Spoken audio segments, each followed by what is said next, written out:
ওং সর্বমঙ্গলমঙ্গলে শিবে সর্বার্থ সাধিকে শরণ্যে ত্র্যম্বকে গৌরী নারায়ণী নমস্তুতে। সৃষ্টিস্থিতি বিনাশানং শক্তিভূতে সনাতনী গুণাশ্রয় গুণময়ে নারায়ণী নমস্তুতে। জয় বড় মায়ের জয়, জয় মহাদেবী মহামায়ার জয়। প্রত্যেকের জীবন সুন্দর আনন্দময় হোক, প্রত্যেকেই দুধে ভাতে থাকুন, প্রত্যেকের কর্মজীবন এবং বৈবাহিক জীবন সুখের আনন্দের হোক, শ্রী শ্রী পদ্মাবতী মায়ের এবং বড় মায়ের কাছে এই প্রার্থনা করি। প্রত্যেককে আমার এই জ্যোতিষাচার্য পরিতোষ দে চ্যানেলে স্বাগত জানাই। আজ একটি ভিডিও নিয়ে আপনাদের সামনে উপস্থিত হয়েছি, যার বিষয়বস্তু হচ্ছে গিয়ে যে জন্মকুণ্ডলীর মধ্যে ন্যাটাল চার্টের মধ্যে সবচেয়ে ইম্পর্টেন্ট একটা গুরুত্বপূর্ণ ঘর বা ভাব। তো সেই ভাব যে রাশির, সেই রাশিরই আজকে আলোচনা কিন্তু হবে।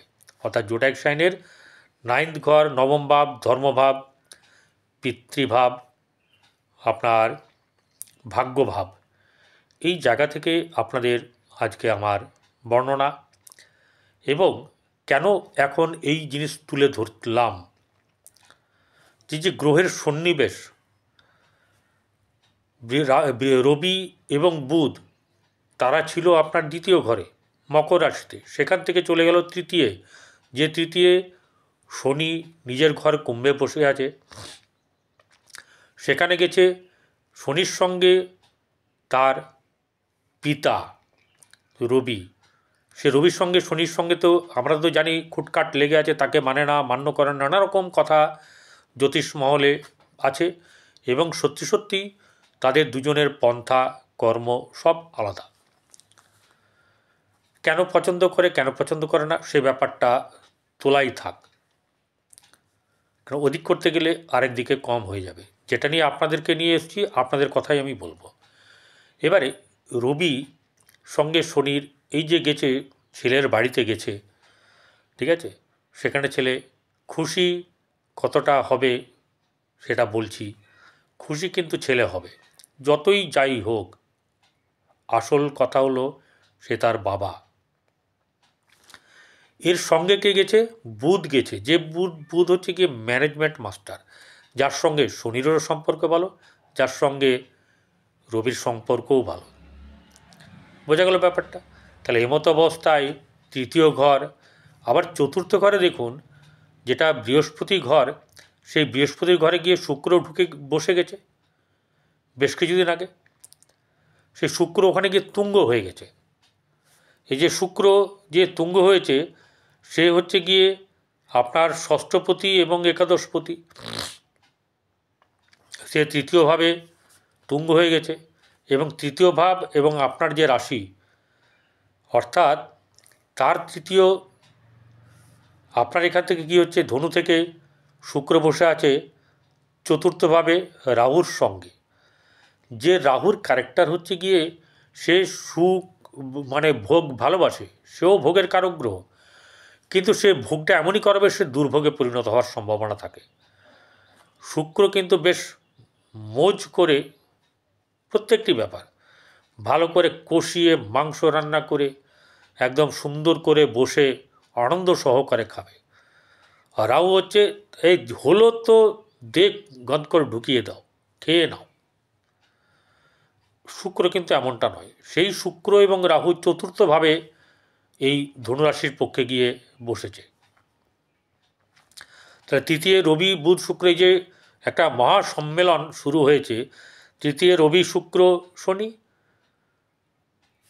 এই রবি শুক্র বুধ, রবি বুধ শনি, আবার রাহু শুক্র বসেছে হচ্ছে গিয়ে কোথায় না চতুর্থভাবে। চতুর্থপতি আবার আপনার এই রাশিপতি সে বসে আছে ষষ্ঠভাবে। তাহলে কীরকমভাবে? সপ্তমে আবার মঙ্গল। এই ব্যাপার নিয়ে আজকে তুলে ধরব, যে আপনাদের আর্থিক দিক, শারীরিক দিক, আরও সব নানা রকম যে দিকগুলো আপনাদের কাছে স্পষ্ট হওয়ার ব্যাপার আছে। দেখুন, একটা কথা বলি, আমি কারোর জন্মকুণ্ডলী বিচার করছি না। অনেকে হতাশ হয়ে যান, অনেক ভিডিও দেখেন, কেউ কেউ আমার ভিডিও দেখার পরে মন্তব্য করেন। আমি একটা কথা বলবো, মন্তব্য করবেন, পুরো ভিডিওটা দেখবেন, বারবার বলছি, আপনার জন্মকুণ্ডলী বিচার করতে আমি বসিনি, আপনার সঙ্গে মিল খাবে এমন কোনো ব্যাপার নেই। আপনার জন্মকুণ্ডলীতে চন্দ্র যেখানে বসে আছে, অর্থাৎ যদি ধনু রাশি হয়, তাহলে আপনার আরও গ্রহগত মিল থাকলে তবে কি আপনার সঙ্গে মিলবে। মহাদশা অন্তর্দশা ঠিক থাকতে হবে, ঠিক আছে? নাহলে কী হবে, ও বলেছে আমার সঙ্গে মিলছে না, মিলবে কি করে? সামান্য একটু জ্ঞান রাখবেন, আমি আপনাদেরকে সেটা দেওয়ার চেষ্টা করি। যে এটা বলছি গোচর, বর্তমান সময়ে পরিপ্রেক্ষিতে চন্দ্র সাপেক্ষে যে গ্রহ যে স্থানে বসে আছে তারই আমি বর্ণনা করছি। যেমন ধরুন ধনুরাশির যে দ্বিতীয় ঘর, সেই দ্বিতীয় ঘরের অধিপতি শনি তৃতীয় বসে আছে। এবং সবচেয়ে বড় কথা হচ্ছে যে আপনার এই দ্বিতীয় ঘর ধনভাব, অর্থই বল, অর্থ না থাকলে সব রসাতল। তাহলে এই ধনভাবের জায়গাতে বৃহস্পতির দৃষ্টি আছে এবং দ্বিতীয় পতি তৃতীয় বসে আছে, শুভ ঘরে বসে আছে, শুভ গ্রহের সঙ্গে বসে আছে, ভাগ্যপতির সঙ্গে এবং দশমপতির সঙ্গে বসে আছে। তাহলে ধনুরাশির জন্যে বর্তমান সময়টা কি খারাপ হবে? খারাপ আছে, অন্যদিকে খারাপ আছে, খারাপ নেই এমনটা বলা মূর্খতা। কিন্তু কিছু ব্যাপার আছে ভালো, কিছু থাকবে খারাপ, এই নিয়ে তো জীবন আমাদের।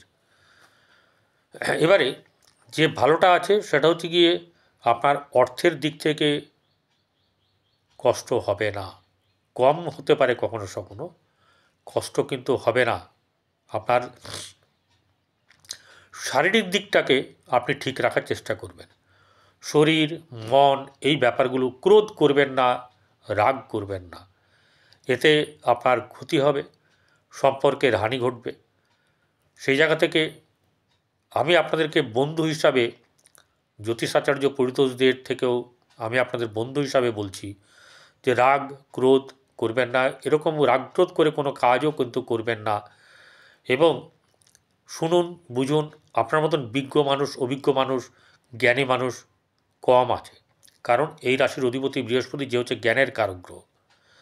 এবং বর্তমান সময়ে জ্ঞানাধিপতি আর পাণ্ডিত্যের অধিকারী গ্রহ শুক্র এবং বৃহস্পতির মধ্যে ক্ষেত্র বিনিময় হয়েছে। বৃহস্পতির ঘরে শুক্র, শুক্রের ঘরে বৃহস্পতি। তাহলে অতএব আপনার খুব খারাপের ব্যাপার নেই, যেগুলো খারাপ আছে খারাপ আছে, একটাই কথা বলছি, খারাপ ভালো মিলিয়ে হচ্ছে জীবন। তাহলে আপনার আর্থিক দিক থেকে এখানে খুব একটা খারাপের ব্যাপার হচ্ছে না। এবারে একটা জিনিস হচ্ছে গিয়ে রাশি, আপনাকে বললাম যে আপনার জন্ম কুণ্ডলী কোথায় কি আছে না আছে এটা দেখাতে গেলে আপনার যদি খারাপ থাকে, আপনি আপনার নিকট বন্ধু বা জ্যোতিষ বন্ধুর কাছে দেখিয়ে নেন এবং সেখানে যা বলবে সেটা করে নিন। আমার কাছে কেউ যদি দেখাতে চান 8906781462 এই নম্বরে যোগাযোগ করবেন। এবং যারা সাবস্ক্রাইব করেনি তারা সাবস্ক্রাইব করবেন, পাশে থাকা বেল আইকনে ক্লিক করে অল বটমে অবশ্যই করে প্রেস করবেন। ভালো লাগলে লাইক করবেন, নাহলে করবেন না। এবারে তৃতীয় যে জায়গায় বসে আছে শনি রবি বুধ, এটা হচ্ছে সাহসের কারক গ্রহ, এনকারেজমেন্ট। আপনি কোনো কিছু উদ্যোগী কি না সেটা এখান থেকে বোঝা যাবে। এবং এখান থেকে পথ চালাও হয়, কারণ আমরা ঘরের বাইরে, তৃতীয় হচ্ছে আমাদের ঘরের বাইরে, রাজ্যের মধ্যে। তাহলে সেই জায়গায় কিন্তু আপনার চলাফেরা আপনার অনেকটাই বৃদ্ধি পাবে এবং সরকারি সম্পর্কিত জায়গাতেও আপনাদের আনাগোনা বা তার মাধ্যম দিয়ে বা এরকম ধরনের কোনো যোগাযোগ বা উচ্চভাবে কাজ বা যোগাযোগ বা যাওয়া আসা এইসব নানারকম কিছু ঘটনা ঘটবে। শনি এখানে আপনার তৃতীয় ঘরের অধিপতি, রবি আপনার হচ্ছে ভাগ্যভাবের অধিপতি। তাহলে এখানে কিন্তু আপনার যেটা হবে, আপনার ভাগ্যকে সুপ্রসন্ন কিন্তু করবে, কারণ ভাগ্যর জায়গাতে দৃষ্টি দিয়ে আছে। তাহলে আপনার ভাগ্য ভালো হবে, এরকম একটা ব্যাপার হবে। আপনি এর মাঝখান থেকে রাগ করে বা এটা পাচ্ছি না কেন, ওটা হচ্ছে কেন, সময়ের সঙ্গে চলুন, আপনার ভাগ্যে যেটা লিখে আপনার যা কর্ম করেছেন সেই ফল অনুযায়ী আপনি কাজ পাচ্ছেন, সেটা পাবেন। তাহলে এটাকে নিয়ে সন্তুষ্ট থাকতে হবে, এটা নিয়ে আপনার বাড়িয়ে আপনাকে এগিয়ে চলতে হবে, আপনার খারাপের ব্যাপার তো নেই। এবার চতুর্থ জায়গায় যেটা মেন খারাপ, ভালো সেটা আমি বলছি, চতুর্থ হচ্ছে গৃহ, আপনার মা সুখ, তো এই সুখ যে জায়গাটা আছে, এই সুখ কিন্তু কোনো বান্ধবী বা কোনো বন্ধু, ছেলেদের বন্ধু, মেয়েদের এই মেয়েদের হচ্ছে বন্ধু, আর মানে ছেলে পুরুষ, ছেলে বা পুরুষ যাই কিছু বলুন, আর মেয়ে এই ছেলেদের হচ্ছে নারী বা মহিলা, এদের সঙ্গে যদি কোনো বন্ধুত্ব থাকে, সেই বন্ধুত্বের জায়গা থেকে আরও অনেক ধরনের ডিপলি কিছু হয়ে যাওয়ার সম্ভাবনা থাকবে। বুঝতে পারছি এই জায়গাটাতে কিন্তু হচ্ছে এরকম তো শোনাও যায়, বন্ধু বান্ধবী এক ক্লাসের বা পাড়া প্রতিবেশী, তাদের মধ্যে অনেক কিছু ঘটনা ঘটে, আমি এখানে উল্লেখ করছি না এগুলো, ঠিক আছে। মানে যেটাকে বলা যায় অ্যাকচুয়ালি স্বামী স্ত্রী সুলভ বন্ধুত্ব আছে, কিন্তু স্বামী স্ত্রী সুলভ ব্যবহারও আছে, দুজনে দুজনে বিয়েও করে নিল অন্য জায়গায়, কিন্তু সেই ব্যাপারটা তাদের থেকেও যায়। তো এই যে জায়গাটা আছে, এই জায়গাটা বর্তমান সময়ে আপনাদের কিন্তু খুব খারাপ। অর্থাৎ এরকম ধরনের যদি আপনার ঘটনা থাকে বন্ধু বা বান্ধবীর সঙ্গে কোনো রকম বেশ খুব গোপনভাবে লিপ্ত হওয়ার, সেই জায়গাটা থেকে কিন্তু সাবধান থাকা প্রয়োজন। মানে অবৈধর ব্যাপার একটা আসার সম্ভাবনা আছে। এরকম যখন ব্যাপার আপনার, তাহলে প্রেমের ব্যাপারে কিন্তু আপনার খুব একটা ভালো সময় নয়। তাহলে ভালো সময় নয় মানে অন্য কিছু হলে তাহলে সেটাকে কী করতে হবে, অশুভ সময় ধরতে হবে। আরেকটা কথা হচ্ছে যে আপনার বৈবাহিক জীবন কিন্তু বর্তমান সময়ে ভালো নয়। এটাই এরকম একটা ব্যাপার, যখন মানুষের বৈবাহিক জীবন মানে সুস্থ থেকে অসুস্থ জায়গায় চলে যায়, তখন সে বাইরে কারোর সঙ্গে মানে মনের কথা শেয়ার করা বা কারোর সঙ্গে একটু ঘনিষ্ঠতা, সে অলরেডি মন তার চেয়ে বসে, বা এরকম ধরনের ঘটনা অনেকের সঙ্গে ঘটে। তাদেরই ঘটবে যাদের জন্মকুণ্ডলিতে আপনার নিজের ঘরে, নিজের জন্মকুণ্ডলিতে চতুর্থে এরকম শুক্র রাহু, অথবা পঞ্চমে, অথবা রাশিতেই বসে, অথবা সপ্তমে বসে, এই সব জায়গাগুলো যাদের আছে তাদের কিন্তু অ্যাভয়েড করার প্রয়োজন আছে, নচেত কিন্তু আপনাদের ভালো হবে না। তাহলে এক্ষেত্রে চতুর্থ হচ্ছে গিয়ে প্রেমের জায়গা নয়, প্রেম হচ্ছে পঞ্চম জায়গা, ঠিক আছে। তো এখানে কি হচ্ছে, বন্ধুত্ব সুলভের জায়গা থেকে কিন্তু কিছু ঘটনা ঘটার সম্ভাবনা থাকবে। এছাড়াও বলছি আপনার বর্তমান সময়ে খুব ভালো ভালো উচ্চ পদাধিকারী, বহু পয়সাওয়ালা, এরকম ধরনের মানুষের সঙ্গে আপনার বন্ধুত্ব হবে, এবং তাদের সঙ্গে অনেক দূর যাওয়াও হবে আপনার। বোঝা গেল, খারাপ যেমনি আছে ভালোও তেমনি আছে। এই সময়তে আপনার ঘরের আসবাবপত্র, ঘরের জিনিসপত্র তৈরি, কিনে আনা, এসব ব্যাপারগুলোও কিন্তু আছে। মাকে একটু দেখবেন, মায়ের শরীরটা যাতে খারাপ না হয় সেই ব্যাপারটা একটু দেখবেন, লক্ষ্য রাখবেন। তাহলে এই গ্রহ সন্নিবেশ 3 2 5 দুটো ঘরেই পরপর আছে, সেখান থেকে এই জিনিসটা হচ্ছে। আর আপনার ষষ্ঠে বসে আছে বৃহস্পতি, যে বৃহস্পতির আপনার উদর সংক্রান্ত ব্যাধিতে ভোগার সম্ভাবনা থাকবে।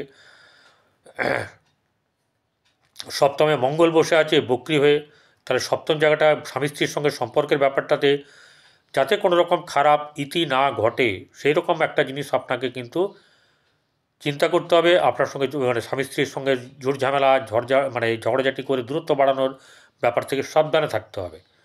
এই ব্যাপারটা আমার বলার, এবং সেটা আমি আপনাদেরকে শেয়ার করলাম। এটা যাতে করে আপনাদের বর্তমান সময়ে আর্থিক দিক ভালো বলেছি, কর্মের দিক, ভাগ্যের দিক আপনাদের কিন্তু বর্তমান সময়ে অনেক ভালো। আপনাদের কিন্তু এই সময় কর্ম পাওয়ার যোগ আছে। কারো কারো যারা কর্মের যোগাযোগ করছেন তাদের নিজেদের জন্মকুণ্ডলী অনুযায়ী তারা সেইভাবে কর্ম পাবেন, এটা বলা রইল। আর যেটা হচ্ছে গিয়ে যেটা আপনাদেরকে করতে হবে সেটা হচ্ছে যে আপনারা সেবা করুন, খাওয়ান, ঠিক আছে। সেটা কী রকম ধরনের জিনিস, পিঁপড়ে, ডোরা পিঁপড়ে, কালো পিঁপড়ে যেগুলো বড় বড় পিঁপড়ে, সেই পিঁপড়েকে আপনারা আটা, চালের গুঁড়ো বা শুধু আটা, নারকেল গুঁড়ো এবং চিনি গুঁড়ো একসঙ্গে মিশিয়ে আপনার যেখানে এরকম ধরনের দেখতে পাবেন এরকম দেখতে দিয়ে আসবেন, নচেত অশ্বত্থ গাছ, বট গাছের তলাতে গিয়েও আপনারা একটু বেশ ভালো ইয়েতে রেখে দিয়ে আসতে পারেন, অথবা নারকেল, শুকনো নারকেল তার ভিতরে দিয়েও আপনারা দিতে পারেন এইগুলো। তাহলে নারকেল আলাদা করে দিতে হবে না, গরুকে রোজ খাওয়ান, ঘরের প্রথম রুটিটা গরুকে খাওয়ান, শেষ রুটিটা অর্ধেক কুকুরকে অর্ধেক কাককে খাওয়ান। ঠিক আছে, ভালো থাকুন, নমস্কার।